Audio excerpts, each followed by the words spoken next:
Երկնային կյանք, մարտի 8 Գարնան ուրախությունը քոնը կլինի, մասնակից եղիր երկրի ուրախությանը, չես կարծում, որ բնությունն էլ է հոգնում երկարատև սպասումից, մինչև որ կգա երկունքի այս ժամանակը, պայծառ ուրախություն կհագնի այս գարունը, անպայման մասնակից եղիր այդ ուրախությանը,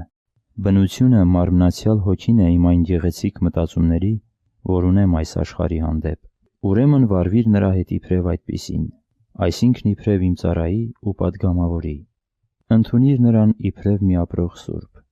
երբ վերահասու լինեք այս ճշմարտությանը, դուք կլցվեք նոր կյանքի ուրախությամբ,